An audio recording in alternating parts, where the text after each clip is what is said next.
Marcus's laugh echoed through our marble-floored kitchen, bouncing off the granite countertops he'd insisted on installing last year. A divorce? He took another puff of his cigar, deliberately blowing the smoke in my direction. That's cute, Rebecca. Really cute. I stood my ground, hands steady as I placed the papers on the kitchen island between us. 15 years of marriage had taught me exactly how this would play out. The mockery, the intimidation, the reminders of how helpless I was without him. But this time was different. This time, I was ready. I'm serious, Marcus, I said, keeping my voice level. I've already filed the paperwork. He stubbed out his cigar, still chuckling as he loosened his Italian silk tie. With what money, sweetheart? Last I checked, your name isn't on any of our accounts. The house, the cars, the credit cards, they're all in my name. I found a way, I replied simply. His amusement faltered for a split second before his face hardened. Let me explain something to you, Rebecca, he said, walking around the island until he was towering over me. You are nothing without me. Nothing. I took you from that pathetic teaching job and gave you all of this. He gestured around our expansive kitchen. The clothes you're wearing, the food you eat, the air you breathe, it all comes from me. I looked down at my designer dress, remembering how he'd suggested I wear it tonight. Everything in my life had to meet his approval, from my clothing to my friends to how I spent my time. For 15 years, I played the role of the perfect, submissive wife. If only he knew. You're right about one thing, I said, meeting his gaze. Everything about my life has been controlled by you. But that ends now. He grabbed my wrist, not hard enough to leave a mark. He was too smart for that, but enough to remind me of his strength. You're not going anywhere. You signed a prenup, remember? You'll leave this marriage with exactly what you brought into it. Nothing. I didn't pull away. Instead, I smiled, thinking about the USB drive hidden in my office, the offshore accounts he knew nothing about, and the paper trail I'd spent years meticulously documenting. We'll see about that, I said softly. His grip tightened slightly. What's that supposed to mean? It means I'm not as helpless as you think. I gently but firmly removed his hand from my wrist. You should call your lawyer, Marcus. You're going to need him. For the first time, I saw a flicker of uncertainty in his eyes. Marcus wasn't used to me standing up to him. In his world, I was the trophy wife he'd molded, beautiful, compliant, and most importantly, dependent on him for everything. He had no idea that for the past 5 years, I'd been systematically gathering evidence of his financial misconduct. Every business trip that was really a weekend with his mistress, every illegal transaction he thought he'd hidden, every shell company he created to evade taxes, I had documentation for all of it. You're making a mistake, he said, his voice low and dangerous. A big one. I picked up my purse from the counter, checking my watch. 7:15 p.m. In exactly 12 hours, the FBI would be executing search warrants at his office and our home. By this time tomorrow, Marcus's carefully constructed empire would be crumbling. The mistake, I replied, heading for the door, was thinking you could control me forever. Where do you think you're going? He demanded. To my sister's, I said, though that wasn't entirely true. Sarah's house was just my first stop. Everything I truly cared about, documents, family photos, irreplaceable mementos, had already been moved to a secure location. If you walk out that door, he called after me, don't bother coming back. I turned to face him one last time, taking in the man I'd married 15 years ago. He still looked impressive in his tailored suit, his dark hair now touched with distinguished silver at the temples. But all I could see was the monster beneath the polished exterior. That's the plan, I said, and walked out. As I drove away from our gated community, I thought about the journey that had brought me here. I wasn't always the meek, submissive wife Marcus thought he'd married. Before him, I'd been a high school English teacher with dreams of writing novels. I had friends, hobbies, a life of my own. But Marcus had slowly stripped all that away, replacing my independence with golden handcuffs and my confidence with carefully crafted insecurities. He'd isolated me from friends and family, controlled every aspect of my life through money, and convinced me I was nothing without him. What he didn't know was that his controlling nature had ultimately been his undoing. By monitoring every penny I spent, he'd made me hyper-aware of money, where it came from, where it went, and most importantly, how to track it. 5 years ago, I discovered his first affair by accident. A receipt for women's jewelry I hadn't received, charges at hotels when he was supposedly at business conferences. Instead of confronting him, I'd started digging deeper. What I found was far worse than infidelity. Marcus's real estate development company was a front for money laundering. He'd been stealing from investors, evading taxes, and running a complex web of financial fraud that would make Bernie Madoff proud. I pulled into Sarah's driveway, my hands shaking slightly as the adrenaline wore off. My sister opened the door before I could even knock, pulling me into a tight hug. "How did it go?" she asked, leading me inside. "Exactly as expected," I replied, sinking onto her couch. He laughed at me. Sarah handed me a glass of wine. "Did you tell him anything about?" "No," I shook my head. "He has no idea what's coming." My phone buzzed, a text from Agent Cooper at the FBI. "Everything in place for tomorrow. Teams will move at 7:30 a.m. I took a deep breath, thinking about the morning ahead. The simultaneous raids, the arrests, the inevitable media circus when they took Marcus away in handcuffs. Part of me felt guilty about destroying the life we built together. But then I remembered all the nights I cried myself to sleep, all the times he belittled me in front of others, all the ways he tried to break my spirit. This wasn't just about revenge, it was about justice. "Are you sure you want to be there when it happens?" Sarah asked, concern etched on her face. I nodded. "I need to see it. I need him to know that I'm not the weak, helpless woman he thought I was." As I settled into Sarah's guest room that night, I thought about the USB drive that would seal Marcus's fate. Years of careful documentation, secret recordings, and financial records, all proving his crimes beyond any doubt. Tomorrow, everything would change. But for now, I allowed myself a small smile, knowing that Marcus was probably sitting in his study, still convinced he had all the power. He had no idea what was coming. The next morning dawned crisp and clear. I was already awake at 6 a.m., sitting at Sarah's kitchen table with a cup of coffee, watching the minutes tick by. My phone buzzed with a message from Agent Cooper, "Teams in position. Are you ready?"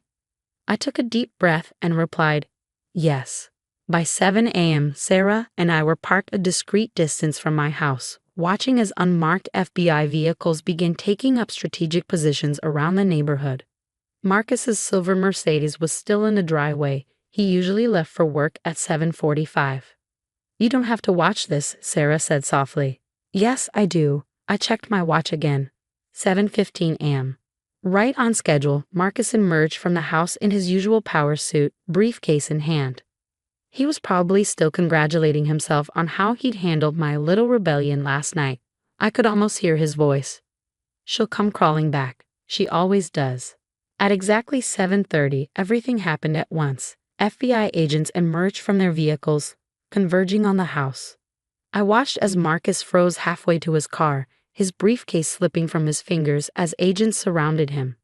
Even from this distance, I could see the shock on his face as they read him his rights. His head whipped around, scanning the street until his eyes landed on my car. Even through the tinted windows, I knew he could see me. I stepped out of the car, walking slowly toward the scene unfolding in our driveway. Agent Cooper met me halfway. "Mrs. Reynolds," he said formally, "we're executing search warrants both here and at your husband's office. The teams at his company headquarters are moving in simultaneously." I nodded, watching as Marcus was handcuffed and led toward a waiting vehicle. He was shouting now, demanding to speak to his lawyer, threatening everyone in sight. "Rebecca," he yelled when he saw me approaching. "What have you done?" I stopped a few feet away from him, maintaining my composure even as neighbors began emerging from their houses to watch the spectacle. "I did what you taught me, Marcus," I said calmly. "I took control." His face contorted with rage. "You stupid bitch," he spat. "You have no idea what you've done. I'll destroy you for this." "No," I replied, pulling the USB drive from my purse. "You won't. Everything's here, Marcus. Every illegal transaction, every shell company, every penny you've stolen. I've spent 5 years documenting all of it." The color drained from his face as understanding dawned. 5 years? Remember when you insisted I take that accounting course so I could understand our finances better? I smiled slightly. It worked. I understood them perfectly. Agent Cooper took the USB drive, nodding to his team. "Get him out of here." As they pushed Marcus toward the car, he kept looking back at me, his expression a mix of rage and disbelief. "I gave you everything," he shouted. "You were nothing before me." "That's where you're wrong," I called after him. "I was everything before you. And now I am again." I watched as they drove away, sirens silent but lights flashing. Inside the house, agents were already executing their search warrant, though I knew they wouldn't find much. I'd already provided copies of everything they needed. Sarah appeared at my side, squeezing my hand. "You okay?" I nodded, watching as more FBI vehicles pulled up. The media wouldn't be far behind. A prominent real estate developer being arrested for fraud would be big news in our city. My phone was already buzzing with messages from friends and acquaintances. News traveled fast in our social circle, and Marcus's arrest would be the scandal of the year. Agent Cooper approached again, tablet in hand. "Mrs. Reynolds, we're finding even more than we expected.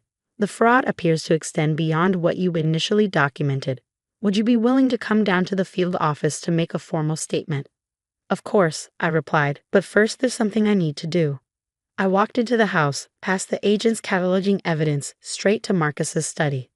The hidden wall safe, which he thought I knew nothing about, was already open, its contents being carefully documented by FBI technicians.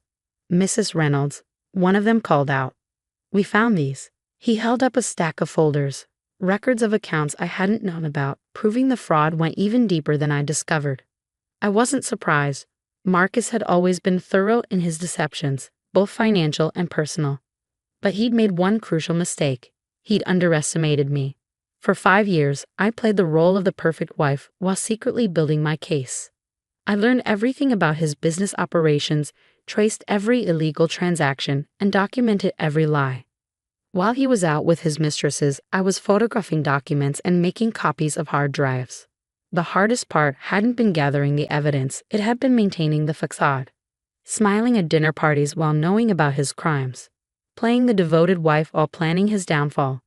Letting him believe he still controlled me while I systematically prepared to destroy him. I walked through the house one last time, remembering all the moments that had led to this day. The first time I discovered his affairs. The night I found documents proving his fraud. The morning I decided enough was enough. Agent Cooper found me in the kitchen, staring at the spot where Marcus had grabbed my wrist just yesterday. "The teams at his office found everything exactly where you said it would be," he reported. "The evidence is overwhelming. He's looking at 15 to 20 years, minimum." I nodded, picking up the divorce papers that still lay on the counter where I'd left them. "What about the assets?" "All frozen, pending investigation. But given your cooperation and the evidence you provided proving you weren't involved in the fraud, your attorney should be able to protect your interests." I smiled slightly, thinking of the separate accounts I carefully documented over the years, legitimate money that Marcus couldn't touch. He thought keeping me off the main accounts would leave me helpless. He never imagined I'd find other ways to ensure my financial independence. As we left the house, reporters were already gathering at the end of the driveway. Tomorrow, our pictures would be splashed across every news outlet in the city. Marcus in handcuffs, me walking calmly beside FBI agents. "Mrs. Reynolds," one reporter called out. "Did you know about your husband's illegal activities?" I paused, considering my response carefully. "No comment at this time," I said firmly, sliding into the back of Agent Cooper's car. As we drove away, I watched my house disappear in the rearview mirror. The massive gates, the manicured lawns, the perfectly coordinated decor. All of it had been a prison disguised as luxury. "Where to?" Agent Cooper asked. "The field office," I replied. "I have a lot more to tell you about Marcus Reynolds and his operations." A car pulled onto the highway, and I felt a weight lift from my shoulders. The hardest part was over. Now came the aftermath, the investigations, the trial, the inevitable media circus. But for the first time in 15 years, I was truly free. Sarah called as we neared the FBI office. "It's all over the news," she reported. "They're calling it one of the biggest fraud cases in the city's history." "How bad is it?" "Pretty bad. They're estimating the fraud at over $50 million. His business partners are already distancing themselves, claiming they knew nothing about it." I wasn't surprised. Marcus had always surrounded himself with people as morally bankrupt as he was. Now they were scrambling to save themselves. As we pulled into the federal building's parking garage, I thought about what lay ahead. Months of legal proceedings, depositions, and court appearances. the dissolution of the life I'd known for 15 years. But I was ready. I had been for 5 years. Marcus had taught me well, just not the lessons he'd intended. He taught me to be patient, to keep records, to pay attention to details. He taught me that appearances could be deceiving, and that the most dangerous weapon was the one you never saw coming. Most importantly, he taught me that control was everything. And now, finally, I had it. 6 months later, I sat in the federal courthouse, watching as Marcus was led in wearing an orange jumpsuit, a far cry from his custom-made suits. The man who once commanded rooms with his presence now looked smaller, diminished. The sentencing hearing was a formality at this point. Marcus had finally accepted a plea deal after the mountain of evidence made fighting the charges futile. His high-priced lawyers had worked miracles just getting the sentence down to 12 years. I wasn't required to be there for the sentencing, but I needed to see it through. Needed him to see me one last time, sitting calmly in my own designer suit, one I'd bought with my own money. The judge's voice echoed through the courtroom. "Mr. Reynolds, you have pled guilty to multiple counts of fraud, money laundering, and tax evasion. Before I pronounce sentence, do you have anything to say?" Marcus stood slowly, his chains clinking. For a moment, his eyes found mine in the gallery. The hatred there was palpable, but underneath it, I saw something else. Fear. "Your Honor," he began, his voice hoarse. "I accept responsibility for my actions. I let greed cloud my judgment. I've lost everything, my business, my reputation, my freedom."